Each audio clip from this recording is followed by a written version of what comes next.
Bien, pues qué funciona y qué no en las transformaciones ágiles. Bueno, me presento brevemente, ¿eh? Soy Alonso Álvarez, trabajo en Netmind como lead expert en Business Agility.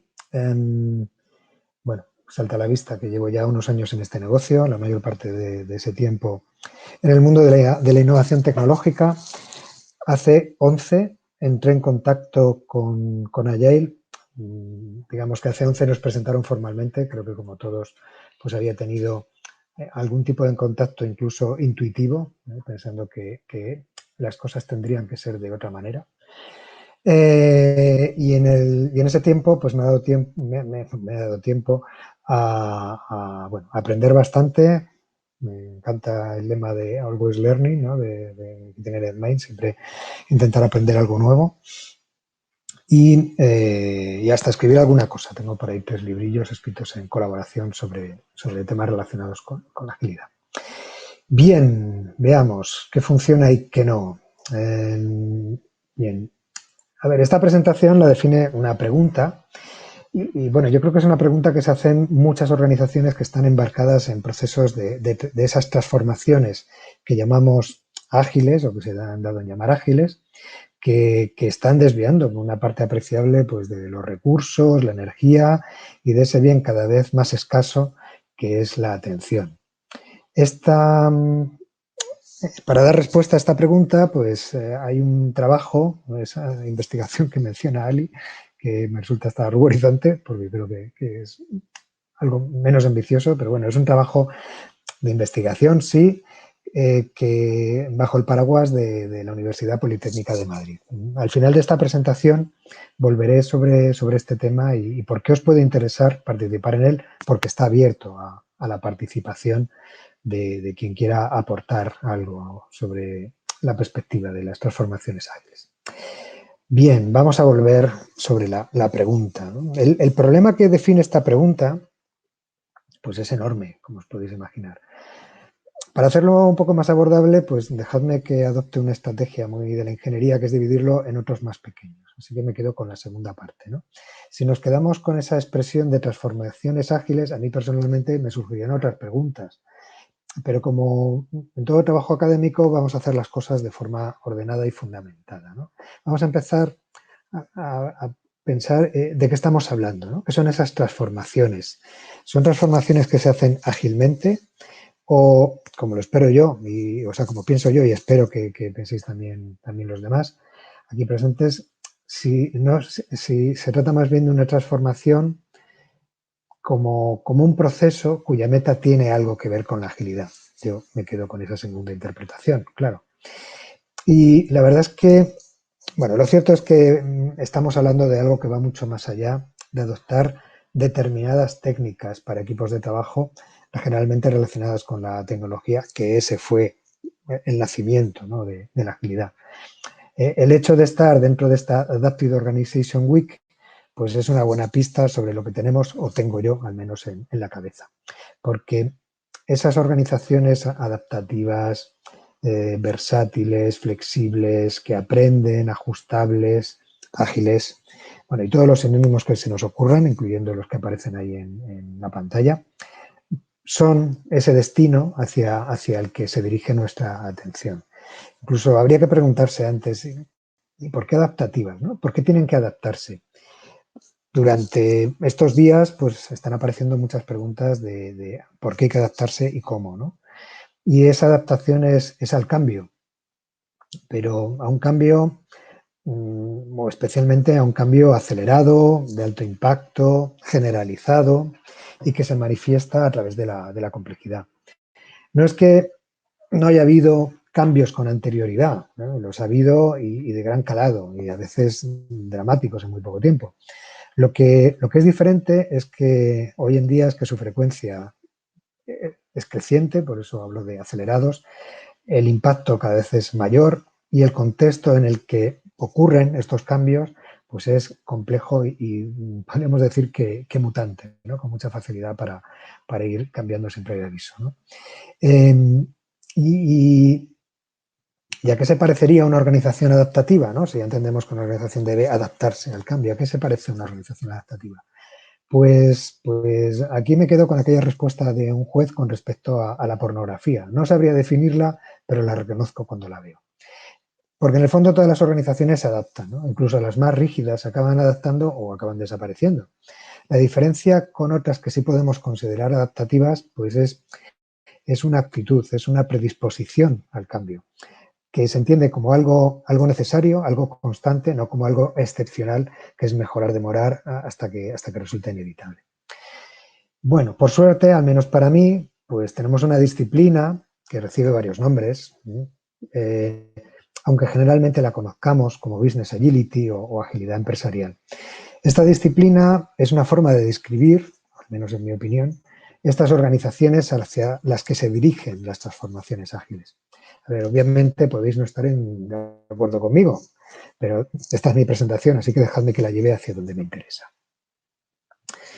Si lo que queremos es una definición más concreta o más precisa de qué es la Business Agility, pues que sería una forma de definir al final esas organizaciones adaptativas, pues tenemos, por ejemplo, esta, pues, creada por uno de los firmantes del Manifiesto Ágil, que no es que sea un prodigio de concreción, pero eso mismo pues, también nos da una pista de que estamos hablando de un concepto un poco esquivo, ¿no? que con cierta tendencia a escaparse entre los dedos. Ya veis, todo lo que necesita la organización para alcanzar su propósito sin importar lo que le depare el futuro. O sea, es fabuloso, suena casi a magia. Bueno, eso como definición está bien, pero hay muchas más, ¿eh? En realidad no hay autor ni organización dedicada a la agilidad empresarial que no tenga su propia definición. Y tampoco es cuestión de hacer una nueva. Como os he dicho, os recuerdo, pues estamos dentro de un trabajo académico y en él pues hay que seguir unos pasos muy concretos, empezando a analizar o el análisis de la literatura disponible. De ese análisis destacan, sobre todo, o yo destacaría estos dos conceptos, ¿no? Por un lado, que la agilidad empresarial aporta a nuestra organización una capacidad de adaptación para hacerla adaptativa. Parece que es un poco recurrente y suena una verdad evidente, pero en el fondo es de lo que estamos hablando. La segunda parte me parece especialmente destacable porque tiene mucho que decir sobre las transformaciones, más que sobre las organizaciones en sí. Fijaos, resulta que la Business Agility no sería una meta final, ¿no? Sino que se trata de un estado. Y un estado no estático, sino fluido. Es decir, bueno, si lo pensamos un poco, pues tiene todo el sentido del mundo, ¿no? Si lo que estamos aportando es capacidad de adaptación, una capacidad de adaptación frente a los cambios, pues esos cambios nos obligarán a adaptarnos de distintas maneras. Es decir, que la Business Agility no sería algo estático, sino un proceso continuo en el que haremos ajustes y modificaciones en nuestra forma de adaptarnos. Todavía esto es un poco esquivo y un poco general y un poco nube. Entonces, prefiero también quedarme con estos elementos que están un poco más traídos a tierra y que en realidad es la lista de las características más habituales que mencionan los distintos autores, ¿no? Adaptación rápida y flexible, cambios definidos por la complejidad, innovación y aprendizaje. De hecho, hablamos de las organizaciones adaptativas como organizaciones con capacidades de aprender. Poner el foco en el valor para el cliente, el foco, el centro, el eje y a veces el origen de todo lo que está relacionado con la agilidad empresarial. Obviamente, con el nombre que tiene, Agile tiene un papel. Sus principios, sus valores, técnicas, marcos, métodos suelen ser el medio para llegar a esa Business Agility. Y la implicación del conjunto de la organización. Como he dicho, esta es una cara. La otra cara es el conjunto de dimensiones que se ven afectadas por la agilidad empresarial. Puede ser que en esta lista echéis en falta alguna, pero vamos, estoy seguro de que también sería posible encajarla o encontrar la forma de meterla en ella. Aparte de estas dimensiones, aparte de esa definición, pues hay muchos más elementos. Ahora mismo se me ocurre, por ejemplo, pues las 18 prácticas que define McKinsey y otra serie de factores que nos ayudan a definir y a llevarla a la práctica. El resumen de todo esto es que una transformación ágil afecta prácticamente al conjunto de la organización y esto, más que simplificar, pues nos va a complicar un poquito las cosas. Bueno, no sé si os acordabais de qué iba esta charla, era de qué funciona y qué no las transformaciones ágiles. Veréis, hace unos días me pidieron que explicara, en un contexto que invitaba a la brevedad, me pidieron que explicara qué era esto de la agilidad.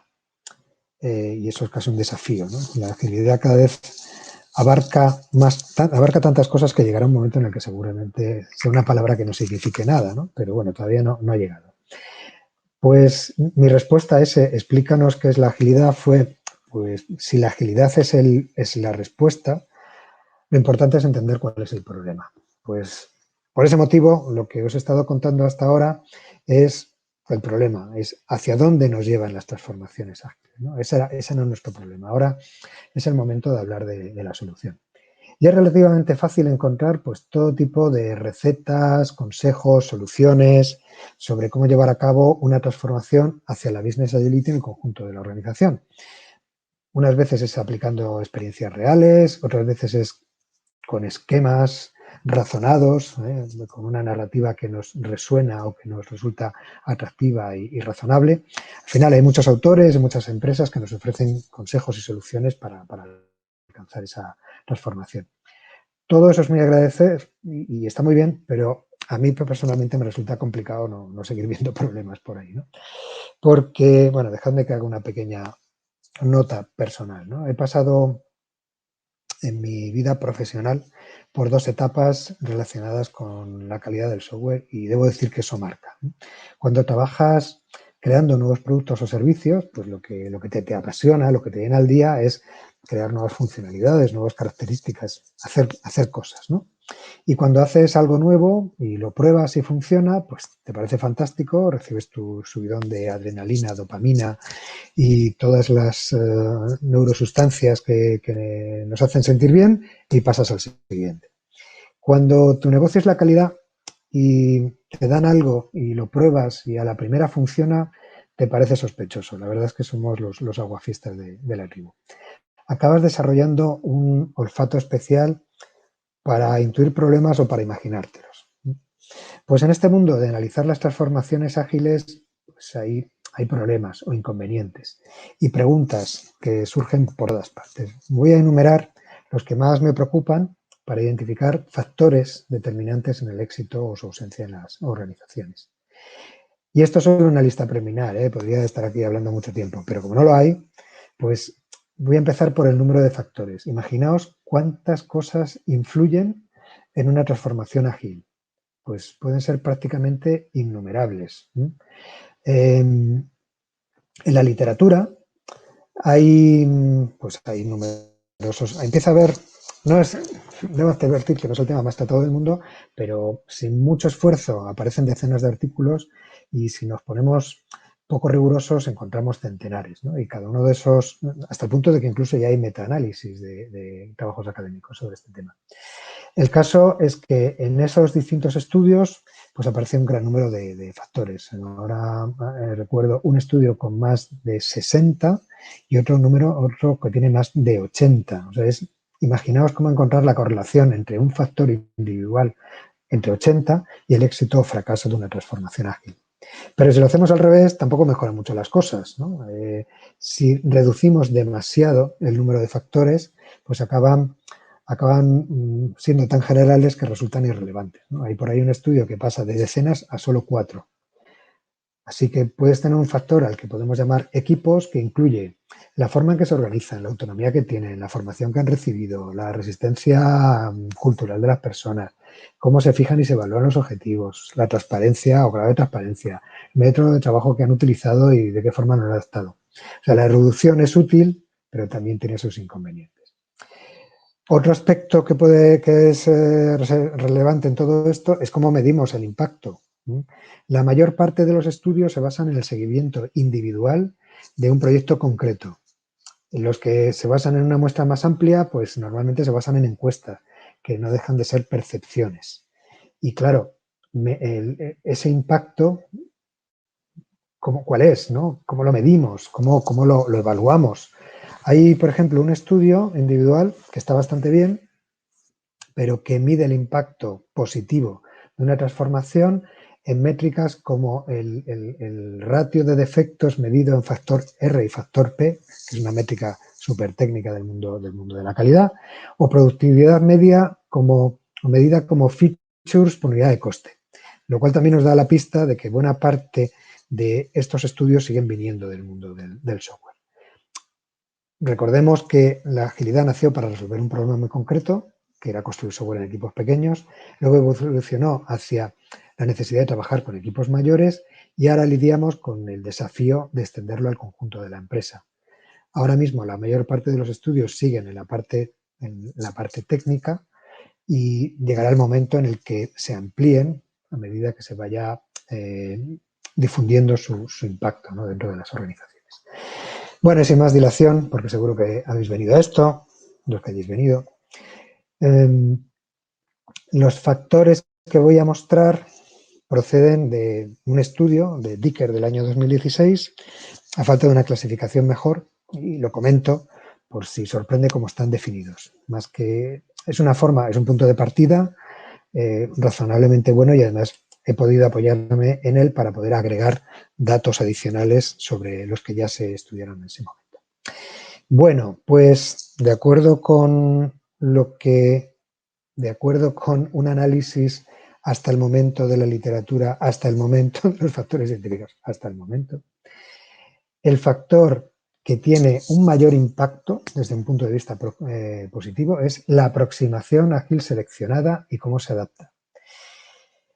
Y esto, no sé si sorprende mucho, sorprende poco, pero esto incluye varias cosas, como por ejemplo la simplicidad, ¿no?, el evitar complicaciones innecesarias, tener un mensaje claro, que el número de prácticas y técnicas introducidos sea limitado, sea manejable. ¿Hasta qué punto es fácil explicar el nuevo modelo a partir del anterior, para así reducir la fricción de la transición? A mí esto me da la sensación de que acabo describiendo un escenario en el que la claridad de la propuesta, la coherencia con que se exprese el mensaje y la simplicidad a la manera de aplicar las prácticas ágiles en la organización, pues son elementos clave, ¿no? Pero esto sería la parte de interpretación. En el otro sentido, aquello que frena especialmente a las organizaciones ágiles son las dificultades para implementar la agilidad. Vale, así dicho, pues parece que no estamos diciendo nada, ¿no? Entendemos que esto no es extremadamente fácil, alguna dificultad habrá, claro, la dificultad complica la implementación, pero es que estas dificultades para implementar la agilidad, este factor incluye otras cosas, ¿no? Esto se traduce, por ejemplo, en problemas a la hora de entender los conceptos, los valores, los principios. Aquí también, por ejemplo, y curiosamente, está lo complicado que resulta llevar a cabo una transformación o realizar prácticas ágiles a partir de la literatura. Es decir, que las transformaciones autodidactas tienen mayor probabilidad de fallar que aquellas que cuentan, pues, con el apoyo, al menos temporal, de profesionales externos. Aquí también se incluirían las malas adaptaciones, es decir, aquellas puramente cosméticas, ¿no?, como hacer daily y convertirlo en un reporting, o retorcer tanto el marco utilizado que pierda todo su sentido. Esto al final se traduce, pues, en vuelta atrás, en regreso a los viejos hábitos y para terminar, hay un factor adicional enmarcado en este más genérico que se describe como el exceso de entusiasmo. Es decir, se puede traducir en expectativas no cumplidas o incluso en un exceso de dogmatismo, ¿no?, que genere una mayor resistencia. Estos son los más destacados, pero hay más, ¿no? Y aquí seguramente os suena un poco ya a un terreno más conocido. Mentalidad y alineamiento, o no saber interiorizar todas esas dimensiones o todos esos elementos relevantes de la agilidad. El apoyo de la dirección, que a mí personalmente me parece fundamental, ¿no?, como ejemplo y como guía, y que sea un apoyo creíble, no puramente cosmético, no porque lo haya dicho un consultor o porque hay que seguir una determinada directriz. La formación y el soporte. La formación pues os podéis imaginar, a mí personalmente me toca una fibra sensible, me encanta que aparezca aquí la formación como un elemento crítico y soporte desde el punto de vista de contar con un apoyo, ¿no? Un apoyo externo que al menos al principio guíe y oriente, aunque para mí es muy importante que la transformación se perciba como algo interno, algo liderado desde dentro y empujado. Entonces, el apoyo externo está bien, pero cuanto antes tiene que haber o se debe transmitir una percepción de, de haberlo interiorizado, ¿no? A lo mejor me estoy desviando un poco de los datos objetivos y estoy dando un poco más de opinión de lo que sería recomendable. Y otros elementos que frenarían son, pues, el papel de las áreas no técnicas. Bueno, insisto, si esto nace en el mundo IT y normalmente se ve el mundo IT o técnico o el mundo software el que capitanea la transformación porque son los primeros en adoptar ciertas prácticas, pues puede ocurrir que las personas ajenas a ese mundo pues se resistan porque consideren que es una imposición o no comprendan las motivaciones o lo vean completamente ajeno a su experiencia. Resistencia al cambio, claro, es también un factor decisivo para que el cambio no surja, que puede ser tanto un cambio de los empleados o de las personas no directivas, vamos a dejarlo así, a unas directrices que sienten impuestas, como la propia resistencia de la directiva a esos cambios que deberían promover. El último factor también está relacionado con el primero de esta lista, ¿no? Los problemas con los requisitos. A ver, es el primer punto, yo creo que de contacto o para engranar la agilidad técnica con el resto de áreas, ¿no? Al final los requisitos de cualquier producto, software, en este caso, son su materia prima. Entonces, introducir en estas nuevas formas de trabajo a las áreas no técnicas normalmente empieza por aquí. Si no se consigue la atracción suficiente, si no entienden cuál es la nueva filosofía, pues este va a ser un punto que va a frenar en su primer estado de cambio y de evolución, puede acabar frenando al proceso de transformación. Quiero hacer una mención especial a un estudio que se ha publicado este año de Daniel Russo de la Universidad de Aarhus en Dinamarca, que aunque reduce el número de factores tanto que es hasta que resulta difícil conseguir una identificación práctica, sí que ha conseguido un método para establecer una correlación más fiable, eso sí a partir de un único estudio, y lo que me parece más importante, pues aporta un modelo teórico para estudiar las transformaciones ágiles. Modelo que ha probado de una forma limitada y que se presta a posteriores estudios y análisis para verificar su validez. En este caso, en el estudio de Russo y otros autores, los factores de mayor impacto son los que denomina Social Technical Skills of Developers y Management Support, que son tan amplios que incluyen cosas como, bueno, este también se apoya en esa clasificación que os comentaba antes, la de Vicker, y entonces en el primer factor, estas habilidades sociotécnicas o tecnológicas de los developers incluyen la aproximación ágil seleccionada y cómo se adopta, es decir, el primer factor que hemos visto del análisis previo, la mentalidad y el alineamiento, autonomía, formación y soporte. O sea que aquí ya nos encontramos en este nuevo modelo elementos que forman parte del análisis de la literatura. Y el apoyo del management pues también incluye el compromiso con el cambio y una vez más la aproximación ágil seleccionada y cómo se adapta. Como os digo, este es un modelo teórico que merece la pena y yo creo que va a tener influencia en el futuro. Y os podéis preguntar, bueno, ¿y qué pasa con la literatura? No la académica que se basa en estudios que tratan de obtener datos o extraer datos, sino los libros o recomendaciones de distintos autores, ¿no? ¿Cómo encajan esos textos con estos factores que he mostrado? Pues, bueno, me encajan hasta cierto punto. Aquí lo que tenéis es, a partir de una serie de artículos y algunos libros, cuáles son las temáticas más mencionadas y, bueno, razonablemente compactadas, ¿no? Entonces, hay elementos que os pueden resultar familiares. Ahí aparece la YAL Implementation, aparece Leadership, no sé por qué motivo no me aparece Management Support.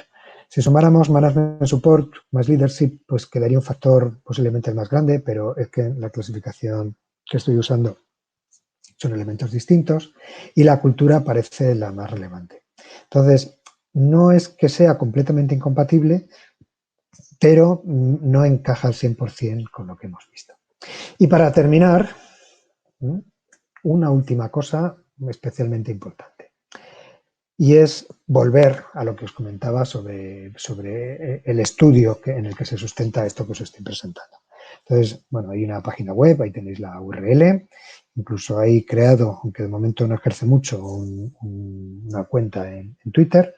Y a lo que os invito es a que, si estáis enmarcados o metidos dentro de una de estas transformaciones o vuestra organización lo está haciendo, poneros en contacto conmigo. Es muy importante, porque la próxima etapa será trabajo de campo, la colaboración con todo tipo de organizaciones, ¿no? Para conocer cuál es vuestra visión, cuáles son vuestras experiencias y cuáles son los datos. Claro, diréis, muy bien, yo te doy mis datos. ¿Y yo qué recibo?